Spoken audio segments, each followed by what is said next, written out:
Most people don't fail at fitness because they're lazy. They fail because they were taught the wrong story. Think about it. Almost everyone has tried to get fit at some point. They bought the shoes, they downloaded the app, they promised themselves this time will be different. And for a few days, maybe even a few weeks, they actually tried. Then life happened. Work ran late, sleep got shorter, motivation faded, and slowly, quietly, without any dramatic moment, fitness slipped back into the background. What's interesting is that when people quit, they usually blame themselves. They say things like, I just don't have discipline, or I'm not built for this, or I'll try again when life slows down. But here's the uncomfortable truth most people never hear. Life doesn't slow down, and fitness was never supposed to depend on motivation in the first place. From the outside, it looks like people are failing at workouts. In reality, they're failing at expectations. They're chasing a version of fitness that was designed for athletes, influencers, and people whose full-time job is looking good on camera. Let me ask you something real for a second.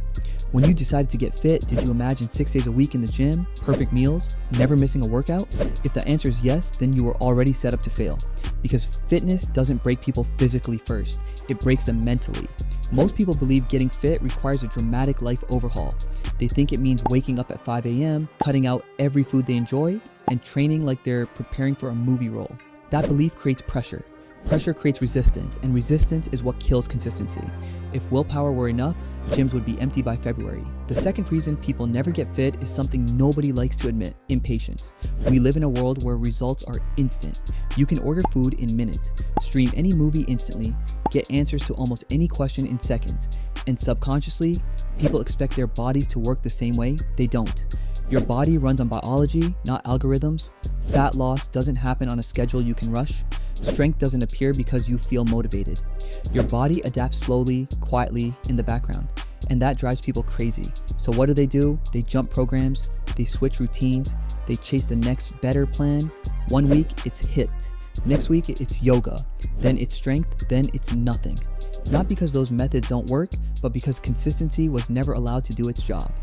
Here's something most fitness content won't tell you. The best workout plan is the one you can repeat when you're tired, busy, stressed, and unmotivated. Anything else is fantasy. Now, let's talk about the third reason people fail, and this one is subtle but deadly. They tie fitness to identity instead of behavior. People say things like, I'm not a fitness person, or I've never been athletic, or I'm just not built like that. But fitness isn't a personality type, it's a habit. You don't need to feel like a fit person. You need to act like one. Briefly, consistently, 10 minutes, then again tomorrow. That's it. But most people wait for confidence before action, when confidence only comes after action. Think about this. Nobody feels confident before their first workout. They feel awkward, weak, out of place.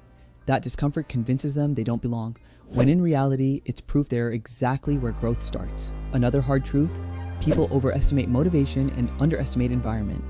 You can want to get fit badly and still fail if your environment is working against you. No time blocked, no routine, no plan for busy days, no fallback option. When everything relies on I'll do it if I feel like it, the answer is almost always no. Fit people don't rely on motivation. They rely on systems. They decide ahead of time what happens on low energy days. They make workouts smaller, not optional. They remove friction. They lower the bar, and then they show up anyway. Here's a question that might sting a little. If your workout had to be only 10 minutes long, would you still do it? If the answer is no, then the problem isn't time, it's mindset. Because 10 minutes done daily beats one perfect workout done once a week and abandoned. Now let's talk about fear, because fear plays a bigger role than people realize. Some people don't fail because they can't do the work. They fail because they're afraid of what consistency might reveal. What if they try seriously and still don't look the way they want? What if they commit and it exposes how long they've avoided taking care of themselves? Avoidance feels safer than effort with uncertainty.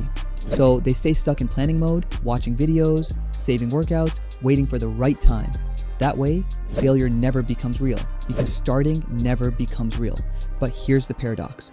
Not starting is still a decision, and it has consequences. Energy drops, health declines quietly, confidence erodes slowly, not today, not tomorrow, but over years. And that's the cost nobody calculates.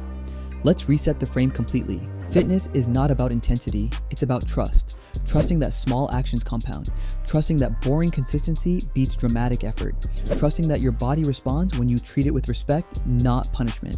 If extreme workouts worked long term, everyone would already be fit. The people who stay fit for decades don't train the hardest. They train the longest, they walk, they move, they lift modestly, they stop before burnout, and they repeat. This is where most people get it wrong. They think fitness is something you enter, like a phase, a challenge, a season. But fitness isn't a phase, it's infrastructure. Just like brushing your teeth, just like sleeping, just like eating.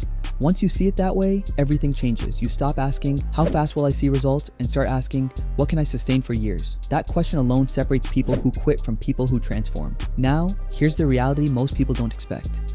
The biggest reason people never get fit isn't physical, mental, or even emotional. It's social. They're surrounded by people who normalize exhaustion, poor health, and neglect. When everyone around you is tired, unhealthy, and stressed, improvement feels unnecessary, even uncomfortable. Change threatens group comfort, so people shrink back. They don't talk about their goals. They don't prioritize themselves. They wait for permission that never comes. But here's the shift. You don't need to announce change. You don't need validation. You don't need approval. You need action. Quiet, repeated action. And once your energy improves, once your posture changes, once your mood lifts, people will notice without you saying a word. That's real influence. This is the point where most people think, okay, but where do I actually start? And the answer is simpler than you expect. You start small, embarrassingly small, 10 minutes a day at home with your body, a few push-ups, some squats, light movement. Enough to signal to your brain, this matters. Enough to build identity, enough to keep momentum alive. And once momentum exists, discipline becomes easier. Results follow naturally. Confidence grows quietly. You stop trying to get fit and start living like someone who takes care of themselves. That's the real transformation. If this perspective resonated with you, stay connected with this channel. We focus on realistic, sustainable fitness for real life. Not hype, not extremes. If you found value here, a simple like helps this message reach people who need it. And if you want to keep building a healthier lifestyle with us, consider subscribing. On your screen right now is a video called Get Fit in 10 Minutes a Day. It shows exactly how to turn everything you heard today into daily action. Click it and take the next step forward. One decision, one habit, one day at a time.